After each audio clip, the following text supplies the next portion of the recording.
سج گئی دوستو بزم نوری، ہم دلوں کو سجائے ہوئے ہیں۔ آج موسم آج موسم ہے کتنا سہانا، میرے سرکار آئے ہوئے ہیں۔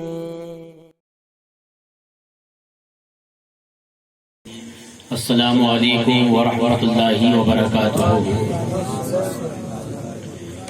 الحمد للہ نحمده ونستعینه ونستغفره ونؤمن به ونتوکل علیہ، ونعوذ باللہ من شرور انفسنا ومن سیئات اعمالنا، من یهده اللہ فلا مضل له ومن يضلله فلا هادي له، ونشهد أن لا إله إلا الله وحده لا شريك له، ونشهد أن سيدنا ومولانا محمدا عبده ورسوله، أما بعد فأعوذ بالله من الشيطان الرجيم، بسم الله الرحمن الرحيم، ولا تقولوا لمن يقتل في سبيل الله أموات بل أحياء ولكن لا تشعرون۔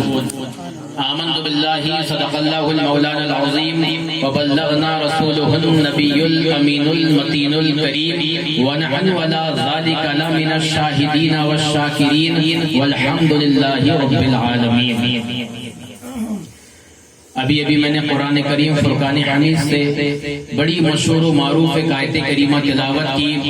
آئیے اس میں کچھ گفتگو سے قبل اندھیری قبر میں کام آنے والے آقا، دوزخ سے بچانے والے آقا، جام کوثر پلانے والے آقا، ہم غریبوں کے غمخوار، مدنی تاجدار، دونوں عالم کے مالک و مختار، نائب پروردگار احمد مجتبی محمد مصطفیٰ صلی اللہ تعالی علیہ وآلہ وسلم کی مقدس بارگاہ میں جھوم جھوم کے، لبوں کو چوم چوم کے درود و سلام کا نذرانہ پیش کریں۔ اللہ رب محمد صلی اللہ علیہ وسلم، نحن عباد محمد صلی اللہ علیہ وسلم، صلاۃ و سلام علیکہ سیدی یا رسول اللہ صلی اللہ تعالی علیہ وسلم۔ ایک مرتبہ نبی اور آل نبی پر باواز بلند الشیف کا نذرانہ پیش کریں۔ اللہ رب محمد صلی اللہ علیہ وسلم، نحن عباد محمد صلی اللہ علیہ وسلم، صلاۃ و سلام علیکہ سیدی یا رسول اللہ صلی اللہ تعالی علیہ وسلم۔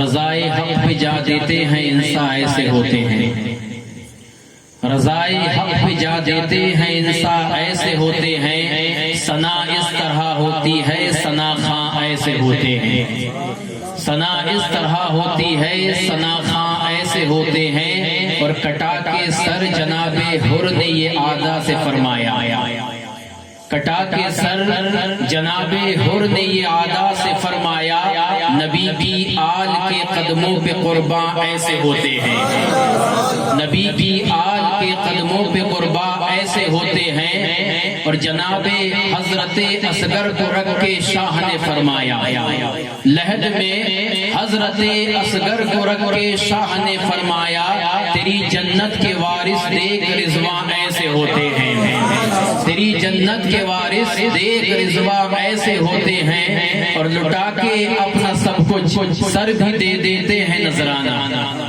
لٹا کے اپنا سب کچھ سر بھی دے دیتے ہیں نذرانہ، حقیقی پاسوانے دین و ایمان ایسے ہوتے ہیں، حقیقی پاسوانے دین و ایمان ایسے ہوتے ہیں، اور سنا کے کربلا کی داستاں کہہ دو زمانے سے، سنا کے کربلا کی داستاں کہہ دو زمانے سے، ہے جن کی زندگی تفسیر قرآن ایسے ہوتے ہیں، ہے جن کی زندگی تفسیر قرآن ایسے ہوتے ہیں۔ اور بالخصوص یہ شعر سماعت فرمائے کہ شہیدان وفا کے خون سے یہ آواز آتی ہے، شہیدان وفا کے خون سے یہ آواز آتی ہے، مسلمانوں کو سمجھا دو مسلمان ایسے ہوتے ہیں، مسلمانوں کو سمجھا دو مسلمان ایسے ہوتے ہیں، اور عمل سے پیروی عارف کرو تم بھی شہیدوں کی،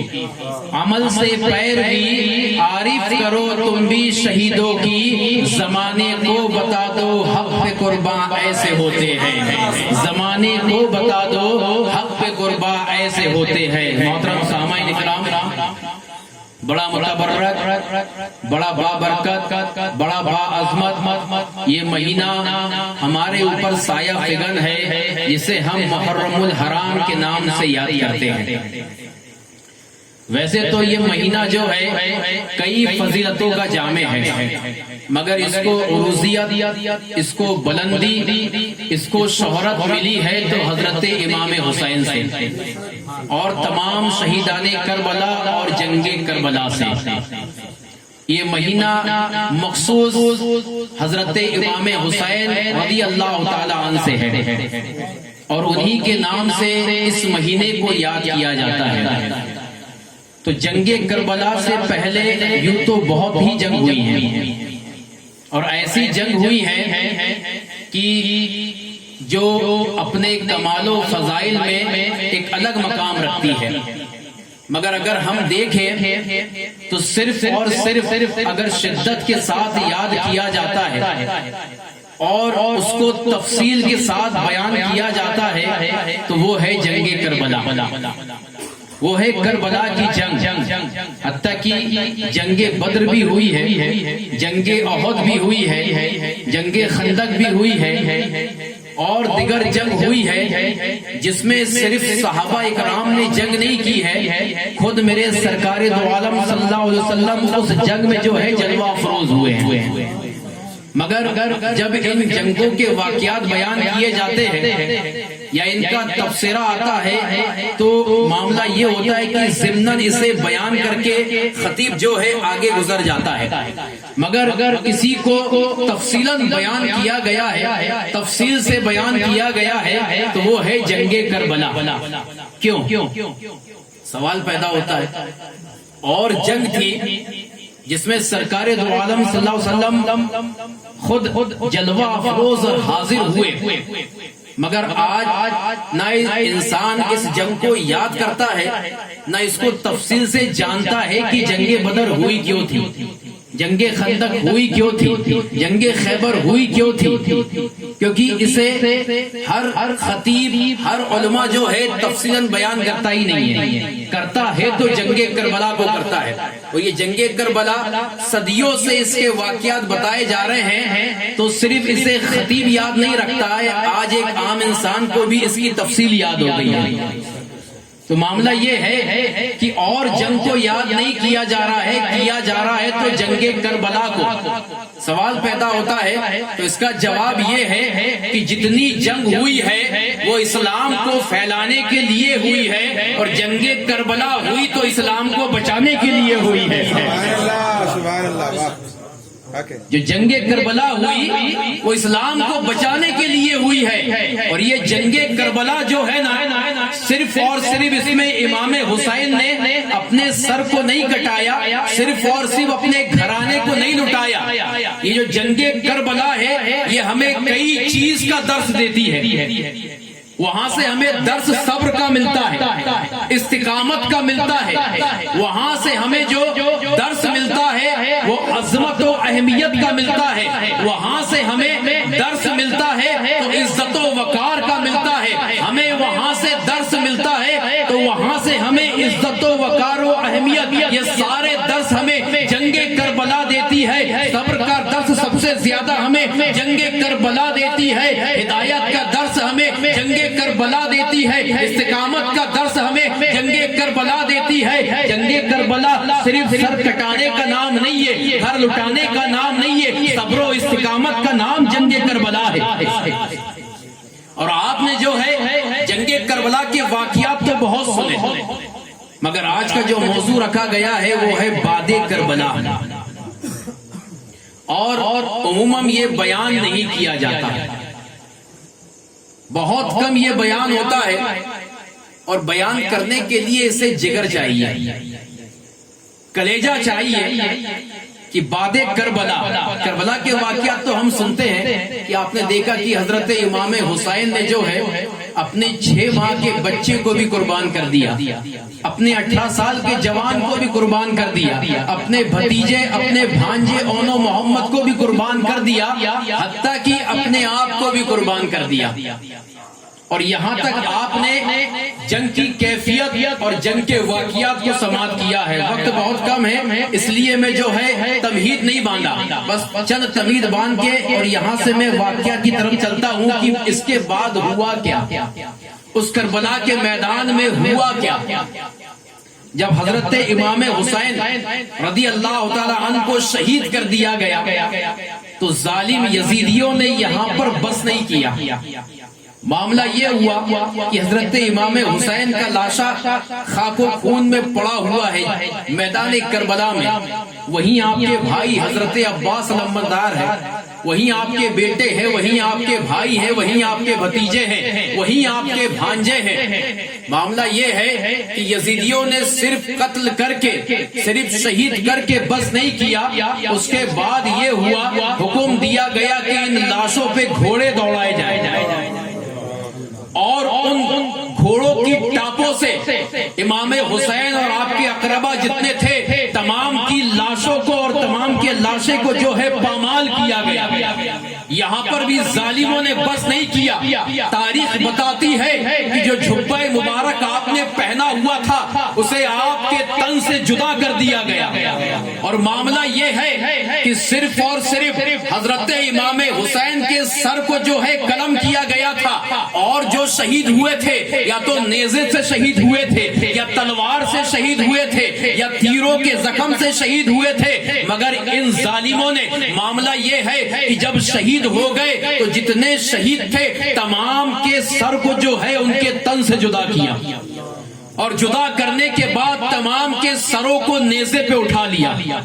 اس کے بعد یہ ہوا کہ یزیدیوں نے خیمہ حسین میں جو ہے حملہ کیا، آپ کے خیمے کو جلا دیا، اور معاملہ یہ ہے کہ جتنی آپ کی مستورات تھی اور عورتیں تھی ان کے سروں سے چادریں چھین لی گئی، ان کے مالوں کو جو ہے ضبط کر لیا گیا، ان کے ساز و سامان پہ جو ہے قبضہ کر لیا گیا۔ حضرت امام زین العابدین رضی اللہ تعالی عنہ مردوں میں یہ اکیلے تنہا بچے تھے، مگر یزیدیوں کو یہ بھی ڈر تھا کہ یہ شیر یہ جو ہے حسین کا شیر ہے، بیمار ہے تو کیا ہوا، مگر جب جلال پہ آئے گا تو یہ بھی ظہر دکھا سکتا ہے۔ تو یزیدیوں کو ڈر تھا، تو انہوں نے کیا کیا، انہوں نے حضرت زین العابدین کو جو ہے ان کے ہاتھوں میں ہتھکڑی پہنا دی، ان کے پیروں میں جو ہے زنجیریں باندھ دی، توق جو ہے ان کے گلے پہ ڈال دیا گیا، اور جو ہے ان کی مستورات کو جو ہے اونٹ اور گھوڑوں کی ننگی پیٹھ پہ بٹھا دیا گیا۔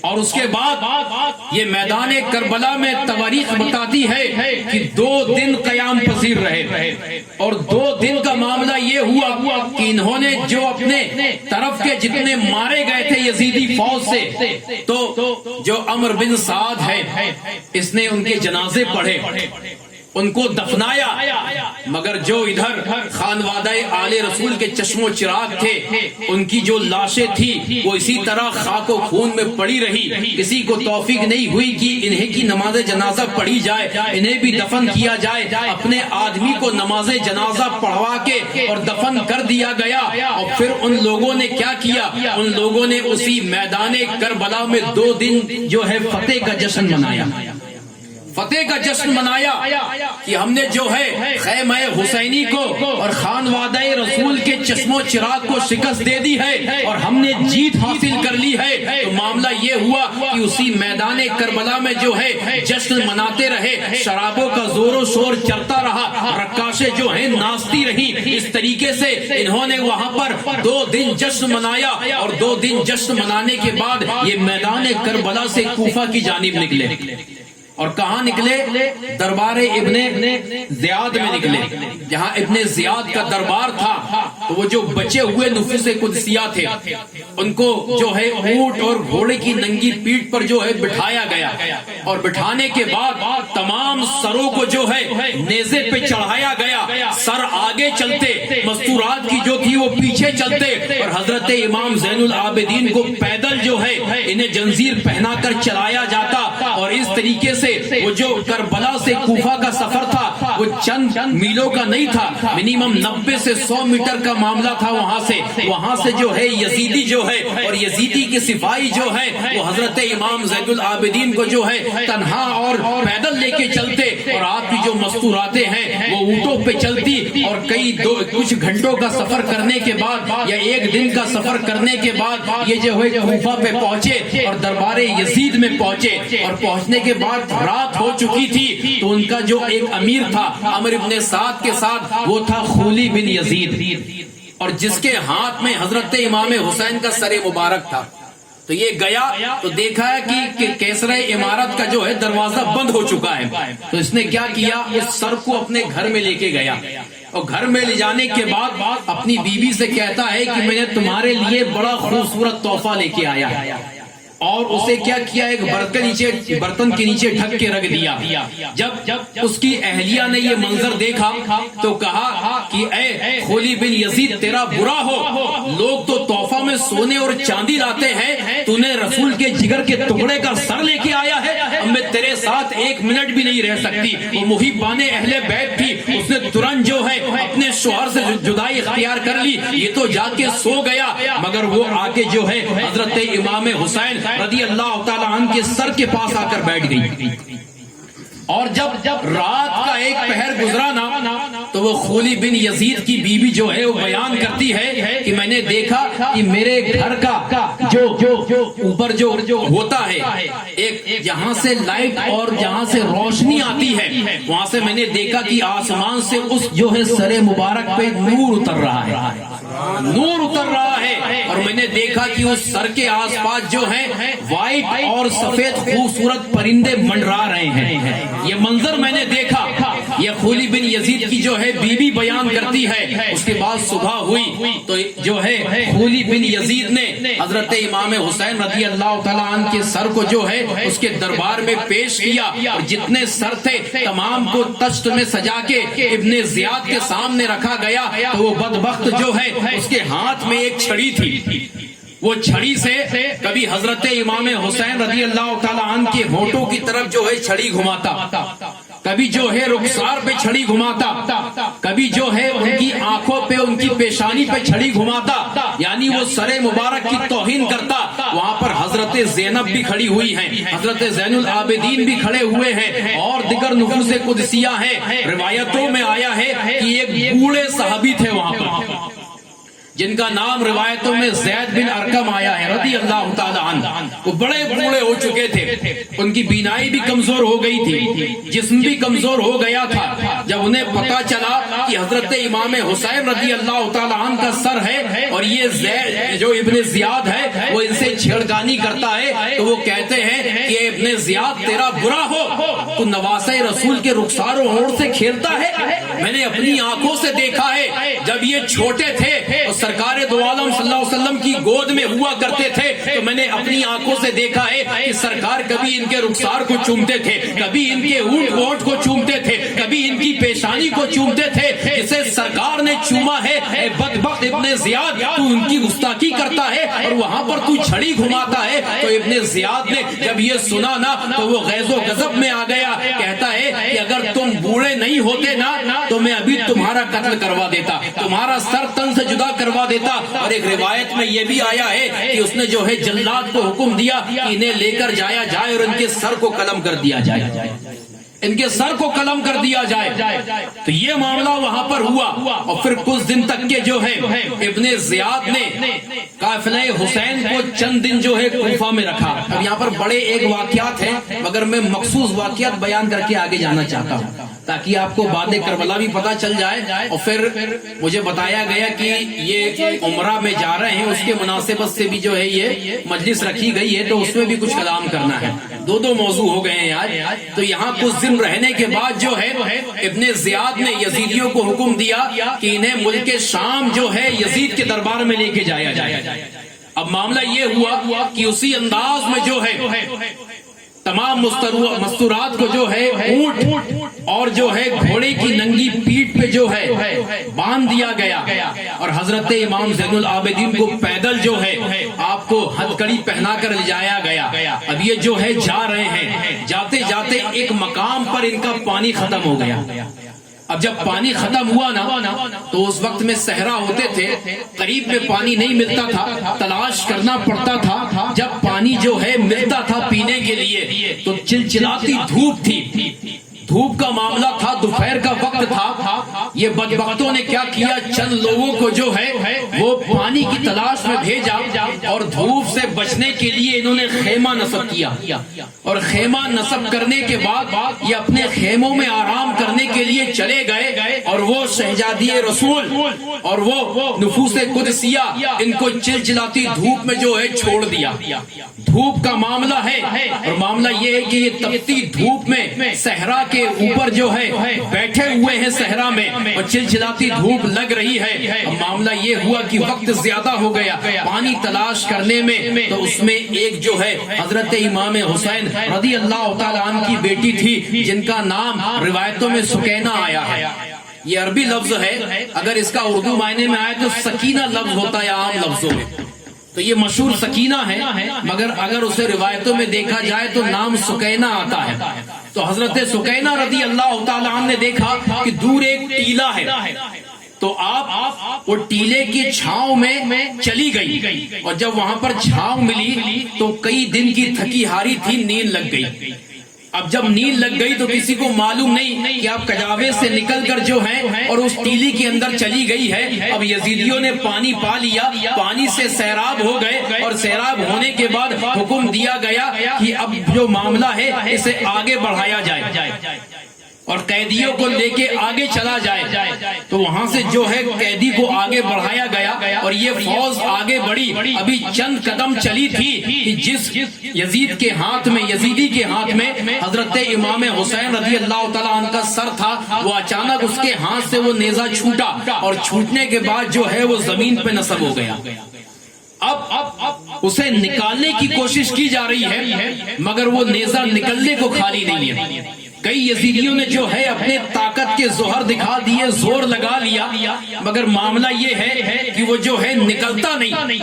اب جب ساری کوششیں ہو گئی اور یہ لوگ ہار گئے، تو پھر وہ ایک شخص جو ہے حضرت امام زین العابدین کے پاس آیا، کہا کہ یہ جو نیزہ نصب ہے زمین کے اندر، یہ نکلتا کیوں نہیں، یہ نکلتا کیوں نہیں؟ تو حضرت امام زین العابدین کہتے ہیں، ہو نہ ہو کہ جو ہمارے خانوادے میں سے کوئی شخص پیچھے چھوٹ گیا ہے، پیچھے چھوٹ گیا ہے، اور معاملہ یہ ہے کہ وہ پیچھے چھوٹ گیا ہے۔ سر حسین اس لیے آگے نہیں چلتا کہ جب ان کے دھڑ پہ سر موجود تھا تب بھی یہ ہمارے قائد تھے، آج جب سر نہیں ہے تب بھی یہ ہمارے قائد ہیں، یہ آج بھی ہماری قیادت کر رہے ہیں۔ اور سر حسین جانتا ہے کہ کوئی نہ کوئی پیچھے چھوٹ گیا ہے، جب تک وہ یہاں پر قافلے میں آ کے نہیں ملے گا قافلہ آگے نہیں بڑھے گا۔ اب یہ معاملہ ہوا، حضرت امام زین العابدین نے کہا کہ پھوپھی آپ ذرا نام لے لے کے جتنے لوگ ہیں پکارے، سب ہیں کہ کوئی اس میں سے جو ہے غائب ہو گیا ہے۔ تو حضرت زینب نے ایک ایک کا نام لیا، سمجھ گئی کہ قافلے میں جو نہیں ہے وہ حضرت سکینہ ہے۔ اب معاملہ یہ ہوا کہ آپ بڑی پریشان ہوئی کہ حضرت سکینہ گئی تو کہاں گئی، تو آپ تلاش کرنے نکلی، آپ تلاش کرنے کے لیے نکلی، تلاش کرتے کرتے وہ اس ٹیلی پہ پہنچی جہاں پر حضرت سکینہ آرام کر رہی تھی۔ آپ نے دور سے کیا دیکھا کہ ایک نقاب پوش عورت بیٹھی ہوئی ہے، اور حضرت سکینہ کے سر کو اپنے زانو مبارک پر رکھ کے سہلا رہی ہے، اور حضرت سکینہ داستان کربلا بتا رہی ہے، اور وہ خاتون سن رہی ہے۔ اب جب حضرت زینب قریب پہنچی نا، تو پہنچنے کے بعد کہتی کہ اے خاتون، تمہارا بھلا ہو کہ اس صحرا میں، اس سناٹے میں تم نے میری بیٹی کا خیال رکھا، تم نے میری بیٹی کا خیال رکھا۔ اور آگے کہتی ہے کہ اے نقاب پوش خاتون، تم کون ہو جہاں سب نے ہمیں چھوڑ دیا ہے، تو تمہارا معاملہ یہ ہے کہ تم ہماری حاجت روائی کر رہی ہو۔ ہمارا خیال رکھ رہی ہو، تو وہ نقاب پوش عورت کہتی ہے اے زینب تم نے مجھے پہچانا نہیں؟ ارے میں تمہاری ماں حضرت فاطمہ ہوں، حضرت فاطمہ ہوں۔ جب میں نے سکینہ کو دیکھا تو میں چلی آئی تاکہ اس کی دل جوئی کر سکوں، اور میں اس سے داستان کربلا سن رہی تھی۔ یہ بتا رہی تھی کہ علی اکبر ایسے انتقال کرے تھے، علی اصغر ایسے شہید ہوئے تھے، حضرت امام حسین ایسے شہید ہوئے تھے، یہ مجھے بتا رہی تھی اور میں داستان کربلا سن رہی تھی۔ جب یہ معاملہ حضرت زینب نے دیکھا نا تو اچانک ان کو ایک گشی آئی کہ حضرت فاطمہ یہاں پر، میری ماں یہاں پر۔ تو تھوڑا سا جب آپ نے اپنے آپ کو سنبھالا تو دیکھا پھر وہ خاتون وہاں پر نظر نہیں آئی۔ اب لوگ سوچ سکتے ہیں کہ یار کئی برس ہو گئے حضرت فاطمہ کو وصال پائے، حضرت فاطمہ وہاں کیسے؟ تو یہ نیک لوگوں کی روحیں جو ہیں روحانی طور پر کہیں بھی آ جا سکتی ہے۔ اللہ تبارک و تعالیٰ نے اختیار عطا فرمایا ہے، اختیار عطا فرمایا ہے۔ اب جب حضرت زینب حضرت سکینہ حضرت سکینہ کو لے کر قافلے میں آ کے ملی، اب جب اس نیزے کو اٹھایا گیا تو وہ اٹھ گیا، وہ اٹھ گیا۔ اب نیزہ چل رہا ہے آگے آگے، سر حسین جا رہا ہے آگے آگے، تمام قافلہ پیچھے پیچھے جا رہا ہے۔ چلتے چلتے جو ہے رات ہو گئی، اور رات کے سناٹے میں ایک گرجا گھر کے قریب یہ لوگ پہنچے، اور پہنچنے کے بعد جب رات زیادہ ہو گئی تو آپس میں یہ مشورہ ہوا کہ آج رات یہی گزاری جائے، آج رات یہی گزاری جائے۔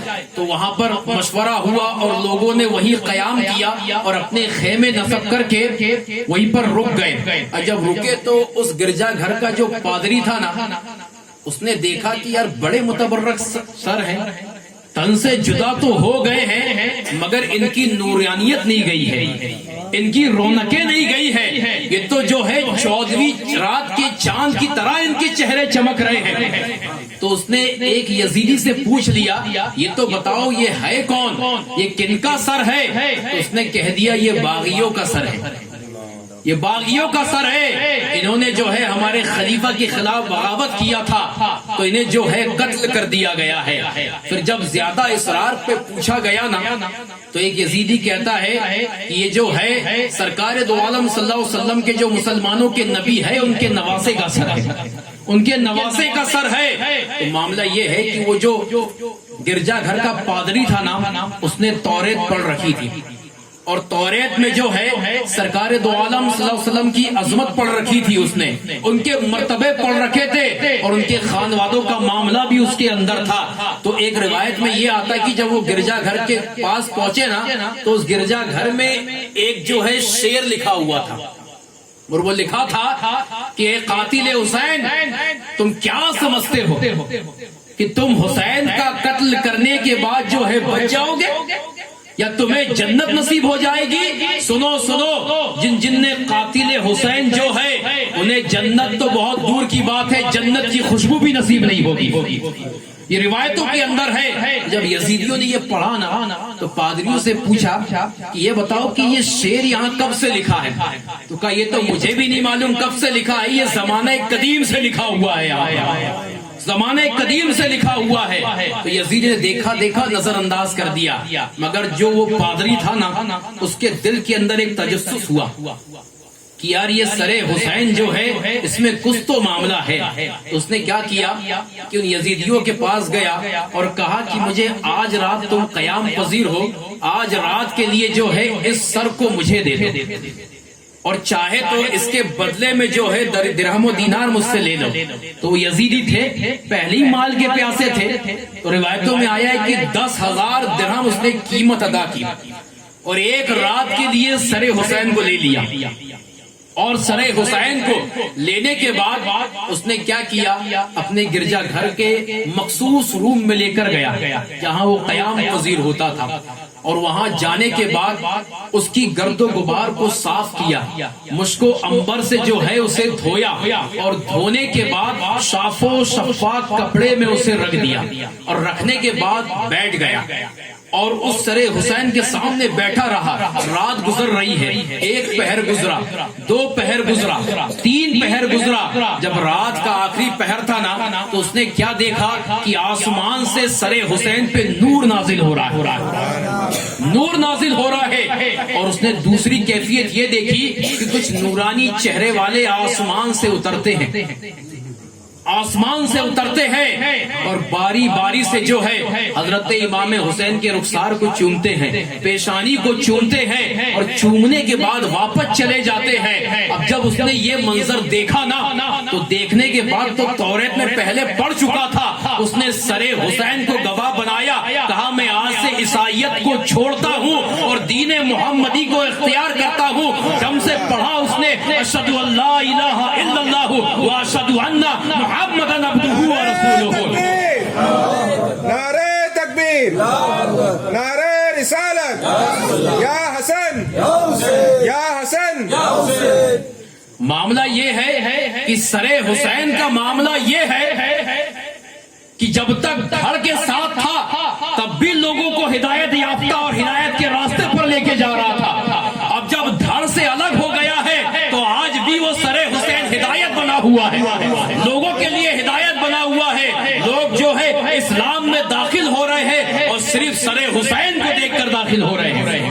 کیا عظمت ہے حسین کی، کیا مرتبہ ہے حسین کا، کیا معاملہ ہے حسین کا، کیا چیز ہے حسین کہ صرف سر انور کو دیکھ کر جو ہے لوگ اسلام میں داخل ہو رہے ہیں۔ اب جب صبح ہوئی نا تو وہ پادری جو ہے اس سر مبارک کو یزیدیوں کے حوالے کرنے کے لیے آیا اور کہا اے بدبختو، تمہیں معلوم نہیں کہ یہ سر کی عظمت کیا ہے، تم نے کیا کر دیا، تم نے اپنی دنیا بھی خراب کر لی، تم نے اپنی آخرت بھی خراب کر لی۔ اور یہ کہہ کر جو ہے اس نے سر انور کو جو ہے ان کے حوالے کر دیا۔ اب قافلہ آگے بڑھا، چلا جا رہا ہے قافلہ، حلب کے راستے سے یہ دمشق کی طرف جا رہے تھے، ملک شام کی طرف جا رہے تھے، تو راستے میں جو ہے ایک علاقہ پڑتا ہے جسے میمورہ کہا جاتا ہے، علاقے کا نام ہے۔ جب اس راہ سے جو ہے یہ قافلہ گزرا نا تو اس کا جو امیر تھا اس نے جب یہ سر نیزے میں چڑھے دیکھے نا تو اس کی دل کی کیفیت بھی بدلنے لگی۔ اس کے دل میں یہ خیال آیا کہ یہ قافلہ تو گزر رہا ہے مگر اس میں کیفیت کچھ دوسری ہے، پتہ کرنا چاہیے، جائزہ لینا چاہیے کہ یہ معاملہ کیا ہے۔ تو وہ بھی آیا اور اس نے پوچھا کہ یہ کون ہے، تو کہا یہ باغیوں کا قافلہ ہے اور یہ جو ہے دربار یزید میں لے جایا جا رہا ہے۔ تو اس نے دور سے دیکھا کہ امام حسین کے سر میں جو ہے ان کے جو ہے سر کے اعضاء میں کہیں نہ کہیں حرکت ہو رہی ہے۔ یہ جو امیر تھا نا میمورہ کا، یہ سر حسین کے قریب گیا اور قریب جانے کے بعد دیکھا کہ حضرت امام حسین کے جو ہونٹ ہے وہ جنبش کر رہے ہیں، وہ جنبش کر رہے ہیں۔ تو یہ قریب گیا اور جنبش کرنے کے بعد جو ہے اور جنبش کر رہے تھے، اپنے کان کو جو ہے اونٹ کے قریب لے کے گیا تو کیا دیکھتا ہے کہ سر حسین جو ہے قرآن کی تلاوت کر رہا ہے۔ اور تواریخ میں ہے کہ حضرت امام حسین نیزے میں سورہ کہف کی تلاوت فرما رہے تھے، سورہ کہف کی تلاوت فرما رہے تھے۔ جب اس نے یہ منظر دیکھا نا تو اس کی دل کی کیفیت جو ہے بدل گئی۔ اب وہ حضرت امام زین العابدین کے پاس آیا اور کہا کہ یہ شہزادے، یہ جو سر نیزے پہ ہے یہ ہے کس کا، یہ ہے کس کا؟ تو وہ امام زین العابدین فرماتے ہیں یہ جو ہے یہ نواسہ رسول کا سر ہے، میرے باپ کا سر ہے، انہیں نواسہ رسول امام حسین کہا جاتا ہے۔ تو کہا میں نے سنا ہے کہ یہ جو ہے نیزے پہ قرآن کی تلاوت کر رہے ہیں، حتیٰ کہ میں عیسائی ہوں، میرا مذہب دوسرا ہے مگر میں قرآن کو جانتا ہوں، قرآن کی آیت کو سمجھتا ہوں۔ تو کہا ان کی عظمتی ایسی ہے کہ جب یہ ان کا سر دھڑ سے جدا تھا تو یہ صاحب قرآن کہلاتے تھے، آج جب نیزے پر ہے تو یہ قرآن پڑھ رہے ہیں، یہ قرآن پڑھ رہے ہیں۔ جب اس نے یہ سنا نا تو اس کی دل کی کیفیت بدل گئی اور بدلنے کے بعد کہتا ہے کہ حضور اپنا ہاتھ دیجئے اور اپنے ہاتھ میں مجھے جو ہے کلمہ پڑھا کر جو ہے داخل اسلام کر لیجئے۔ وہ میمورہ کا جو امیر تھا اس نے کیا کیا، اس نے جو ہے حضرت زین العابدین کے ہاتھ میں ہاتھ دے کر جو ہے اسلام قبول کر لیا، اور اسلام قبول کرنے کے بعد وہ جو ہے اپنے شہر کی طرف پلٹا اور پلٹنے کے بعد اپنی رعایا سے کہتا ہے کہ اے لوگوں، اب تک تو ہم گمراہی میں تھے، اب تک ہم جو ہے کفر و شرک میں تھے، اب تک جو ہے ہم راہ ہدایت سے ہٹے ہوئے تھے، آج جو ہے ہمیں راہ ہدایت مل گئی ہے، ہمیں سیدھا راستہ مل گیا ہے اور میں اس سیدھے راستے کو جو ہے اختیار کر کے آ گیا ہوں، اور تم سے بھی گزارش کرتا ہوں کہ اگر تم دنیا اور آخرت کی بھلائی چاہتے ہو تو اس سیدھے راستے کو اختیار کر لو۔ تو تواریخ میں آیا ہے کہ وہ لاکھوں کا علاقہ تھا، لاکھوں کی لاکھوں بیک وقت جو ہے اپنے امیر کے ساتھ جو ہے اسلام میں داخل ہو کر مسلمان ہو گئے، مسلمان ہو گئے۔ اور اس نے ایک جملہ کہا تھا کہ نیزے میں جب ایک نواسے کا یہ معاملہ ہے تو پھر نبی کا معاملہ کیا ہوگا، محمد الرسول کا معاملہ کیا ہوگا، یہ ایک جملہ اس نے کہا تھا۔ تو تمام کی تمام جو ہے لوگ اسلام میں داخل ہو گئے۔ اس کے بعد وہ امیر حضرت زین العابدین کی بارگاہ میں آتا ہے اور کہتا ہے کہ حضور آپ اجازت دے، میرے پاس لاکھوں کی فوج ہے، آپ اجازت دے، میرے پاس لاکھوں کی فوج ہے، میں وقت ان پہ حملہ کر کے آپ کو ان سے چھٹا دوں گا۔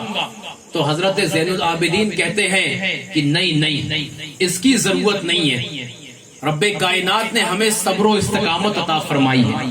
اگر انہیں بربادی کرنا ہوتا، انہیں نیست و نابودی کرنا ہوتا تو صرف ہمارے ہاتھ اٹھانے کی دیر تھی۔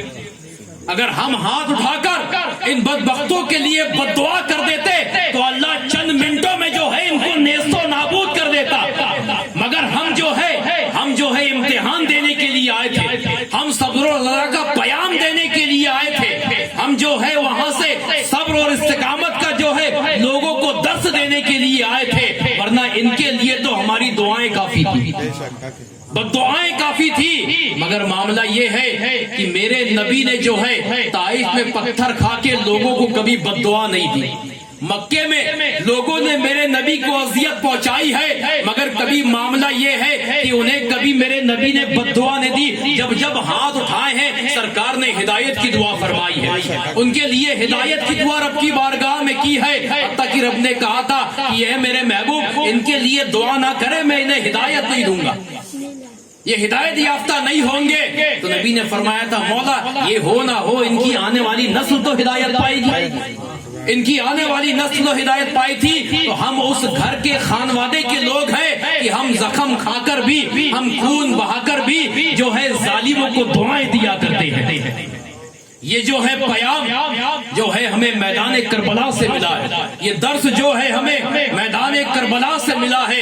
اب دور جو ہے واقعات بہت سارے ہیں، یہاں سے وہاں سے جو ہے قافلہ کئی جگہ پڑاؤ کرتا ہوا گزرتا چلا گیا اور گزرتا چلا گیا، اور گزرتے جو ہے جہاں ان کی منزل تھی وہاں پہنچا، جسے ملک شام کہا جاتا ہے، ملک شام کہا جاتا ہے۔ جیسے ہی ملک شام میں اس قافلے نے قدم رکھا نا، کیا دیکھتے ہیں کہ وہاں پر جو ہے پورا دمشق جو ہے سجا ہوا ہے، پورا دمشق سجا ہوا ہے، لوگوں کے جو ہے ہجوم لگے ہوئے ہیں۔ لوگوں کو پہلے خبر ہو گئی کہ جو ہے لٹا ہوا قافلہ آ رہا ہے، باغی کا جو ہے وہاں پر پھیلایا گیا تھا کہ باغی لوگ آ رہے ہیں۔ تو ان باغی کو دیکھنے کے لیے، ان لٹے ہوئے قافلوں کو دیکھنے کے لیے دمشق کے لوگ جو ہیں اپنی چھتوں پہ چڑھ گئے، روٹوں پہ آ گئے۔ اور دوسری روایت یہ ہے کہ وہاں نگاڑے بجائے گئے، وہاں ڈھول تاسے بجائے گئے، اور اس لیے بجائے گئے کہ جو ہے یزیدی لوگ فاتح ہو کر آ رہے ہیں، یہ جو ہے جیت کی خوشی میں آ رہے ہیں، جیت کر آ رہے ہیں۔ ایک روایت یہ ہے کہ اس جو ہے دمشق ملک شام کے اندر نگاڑے بجائے گئے، جو ہے وہاں پر ڈھول تاسے بجائے گئے، اور سارے شہر کو جو ہے دلہن کی طرح سجایا گیا۔ تو آج تم اپنے دل پہ ہاتھ رکھ کر پوچھو کہ آج جب تم محرم شروع ہوتا ہے تم ڈھول تاسے بجاتے ہو، کس کی روایت ہے؟ آج تم جو ہے اپنے شہر کو سجاتے ہو، یہ طریقہ کس کا ہے؟ آج تم جو یہ سارے کام اور فعل کرتے ہو، یہ بتاؤ یہ کیا کس نے؟ اپنے دل پہ ہاتھ رکھو۔ تم کو تو تواریخ نہیں معلوم ہے، میں جب بیان کرتا ہوں تو یہ بات ہمیشہ کہتا ہوں کہ صدیاں گزر گئی، زمانہ گزر گیا، لوگوں کو یہ تو پتا ہے کہ جنگ کربلا ہوئی، مگر یہ نہیں پتا کیوں ہوئی، کیوں ہوئی؟ ارے حسین وہاں گئے کیوں تھے؟ یہ جو ممبر رسول ہے، یہ جو ممبر ہے رسول کا، یہ جو محراب ہے رسول کا، یہ جو قرآن نبی پہ اترا ہے، یہ جو شریعت مصطفیٰ ہم تک پہنچی ہے، بس اسی کو بچانے کے لیے تو امام حسین کربلا کے میدان میں گئے تھے، کربلا کے میدان میں اس لیے تو گئے تھے۔ اور آج اسی شریعت کی جو ہے محرم میں دھجیاں اڑائی جاتی ہیں، اسی شریعت کو جو ہے پامال کیا جاتا ہے۔ وہاں پر معاملہ یہ ہے کہ نماز کیا ہے، نماز کی اہمیت کربلا سے بتائی گئی، صبر کی اہمیت کربلا سے بتائی گئی، وہاں پر صبر و استقامت کیا ہوتا ہے یہ کربلا سے بتایا گیا۔ تو اس کو تو ہم نے برائے طاق رکھ کر جو یزیدی فعل ہے وہ کرتے ہوئے نظر آتے ہیں۔ یہ تواریخ کے اندر ہے، تم شام کربلا پڑھ کے دیکھو، تم جو ہے خاک کربلا پڑھ کے دیکھو، تم جو ہے خطبات محرم پڑھ کے دیکھو۔ حضرت امام جلال الدین سیوطی رحمۃ اللہ تعالی علیہ کی کتاب، اس کے اندر تمہیں جو ہے کربلا بھی ملے گا، بعد کربلا بھی ملے گا، اور جب تم اسے پڑھ لو گے، اسے سمجھ لو گے، اس پہ عمل کر لو گے، تو پھر تمہیں محرم منانا آ جائے گا۔ محرم کیسے منانا ہے یہ تمہیں آ جائے گا۔ وہ قافلہ جب اس ملک شام کے چوراہے پہ پہنچا نا، تو لوگوں نے جو ہے اپنے گھروں کی چھتوں پہ کھڑے ہو کر دیکھا کہ چلچلاتی دھوپ میں ایک شخص ہے جو جنزیروں میں جو ہے جکڑا ہوا ہے۔ وہ عورتیں جن کے جو ہے بالوں کو کبھی چاند سورج نے بھی نہیں دیکھا، ان کے سروں سے جو ہے چادر چھین لی گئی ہے، اور کھلے بال کے ساتھ جو ہے وہ اونٹ اور گھوڑے کی ننگی پیٹھ پر بھوکی پیاسی بیٹھی ہوئی ہے۔ تو معاملہ یہ ہے کہ اس کوفے میں جب یہ قافلہ رکا نا، سب یہ منظر دیکھ رہے ہیں، یہ سب یہ منظر دیکھ رہے ہیں۔ انہی منظروں میں ایک بڑھیا کا گھر تھا۔ اس نے جب یہ دیکھا نا کہ چلچلاتی دھوپ میں جو ہے کچھ لوگ ہیں جو قید کر کے لائے گئے ہیں، تو اس کے پاس اس وقت میں جو چیز بھی میسر آئی، کھجور تھی، پانی تھا، چادر تھی، اس نے اپنے غلام اور خادم کو بلایا اور وہ چیز دے کر بھیجا کہ جاؤ اور انہیں عطا کر دو، یہ مجھے پیاسے بھی لگتے ہیں، بھوکے بھی لگتے ہیں، ان کے سروں پہ چادر بھی نہیں ہے۔ اور وہ جو غلام اور خادم ہے وہ بڑھیا کا وہ لے کر گیا اور اپنی بڑھیا کی اپنے خادمہ کی طرف سے جو ہے یہ پیش کر دیا کہ جو ہے میری مالکن نے یہ بھیجی ہے۔ تو حضرت زینب رضی اللہ تعالیٰ عنہ نے اس کو لے لیا، اور لینے کے بعد جو ہے اپنے لوگوں میں اسے بانٹ دیا، اور کھجور اور پانی جب انہوں نے جو ہے پی لیا اور کھا لیا، تو اس خادم سے پوچھتی ہے، اے خادم، یہاں تو سب ہمارا تماشا دیکھ رہے ہیں، کوئی ہمارا پرسان حال نہیں ہے، یہ بتاؤ کون ہے جس نے ہم پہ شفقت کیا ہے، جس نے ہم پہ مہربانی کی ہے؟ تو کہا میں تو غلام ہوں، اس گھر میں میری مالکن رہتی ہے، یہ ساز و سامان جو ہے اس نے بھیجا ہے۔ تو کہا اگر اس سے ملاقات ہو جائے، اس سے بات ہو جائے تو مہربانی ہوگی۔ تو وہ جو ہے خادم آیا اور اپنی مالکن سے کہا کہ وہ جو گھوڑے پہ ایک جو ہے عورت بیٹھی ہوئی ہے وہ آپ کو بلاتی ہے، آپ سے بات کرنا چاہتی ہے۔ جب یہ بوڑھی عورت حضرت زینب کے پاس گئی نا، تو حضرت زینب پوچھتی ہے کہ اس معاملے میں جہاں لوگ ہمیں صرف جو ہے تک تکی نگاہ سے دیکھ رہے ہیں، ہمارا تماشا بنا رہے ہیں، ہمارا تماشا دیکھ رہے ہیں، اس رنج و آلام میں تم نے ہماری مدد کیوں کی، تم نے ہم پہ یہ مہربانی کیوں کی؟